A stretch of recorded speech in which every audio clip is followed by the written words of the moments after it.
Hello दोस्तों, मेरे video में आपका स्वागत है। तो दोस्तों, मैं अब सुनाने वाली हूँ आपको आषाढ़ मास की दोनों एकादशियाँ। तो आषाढ़ मास की एकादशी हम वीडियो शुरू करते हैं आषाढ़ कृष्णा योगिनी एकादशी से। तो पहले कृष्ण पक्ष आता है, तो आषाढ़ कृष्णा योगिनी एकादशी।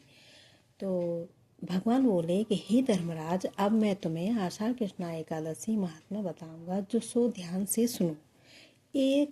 इस एकादशी का नाम जो है योगिनी है। इसमें कौड़ आदि भयंकर रोगों से छुटकारा मिलकर सुख को प्राप्त होता है। एक बार अलकापुरी का राजा कुबेर पूजा कर रहा था और उसका माली पूजा के लिए फूल लाने गया था, किंतु माली विषयों में फंस गया और पूजा के लिए फूल न ला सका। जब बहुत देर तक बाट देखने के बाद माली नहीं आया, तब कुबेर ने माली को श्राप दिया कि तू कोढ़ी होकर पृथ्वी पर भटकता फिरेगा। राजा के श्राप से माली कोढ़ी होकर भटकने लगा।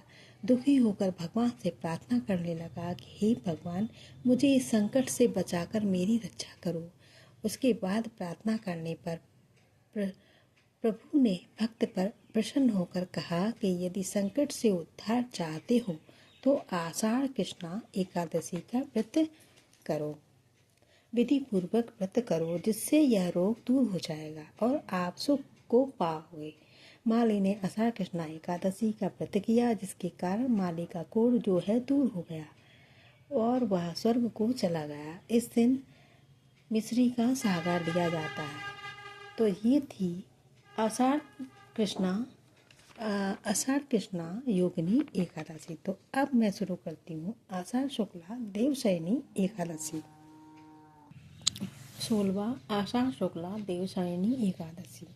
तो इतनी कथा सुनने के बाद भगवान ने कहा कि अब मैं आपको देवशयनी एकादशी का व्रत कहता हूँ। इस एकादशी का व्रत करने से मनुष्य के सब पाप जो हैं दूर हो जाते हैं और वह सुख को भोगता है। बहुत समय पहले सतयुग में बहुत धर्मात्मा राजा सुख को भोगता है। वह बहुत समय पहले सतयुग में बहुत धर्मात्मा राजा मानधाता हुए थे। वे प्रजा की सेवा में दिन रात लगे रहते थे। प्रजा भी उनको बहुत ही चाहती थी।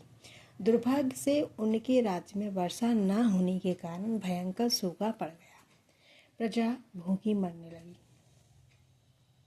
यज्ञ, दान, पुण्य आदि शुभ कार्य बंद हो गए। प्रजा की बुरी दशा देखकर राजा अपने रथ में सवार होकर अपने कुल गुरु ऋषियों की शरण में जाकर उनसे प्रणाम किया और निवेदन किया कि मेरे राज्य में भयंकर अकाल पड़ा हुआ है। प्रजा भूख से तड़प रही है, मरी जा रही है। कोई उपाय बताइए जिससे अकाल नष्ट हो और प्रजा की रक्षा हो सके। ऋषियों ने कहा कि तुम्हारी प्रजा अपने कर्तव्यों को छोड़कर अधर्म में लग गई है। अगर वह पुनः अपने कर्तव्यों में लगे तो वह परेशानी दूर हो सकती है। आपको प्रजा को कर्तव्य पालन की प्रेरणा देनी चाहिए और स्थान स्थान पर तालाब, कुएं, बावड़ी, नहरें आदि बनवानी चाहिए, जिससे खेती पैदा हो सके।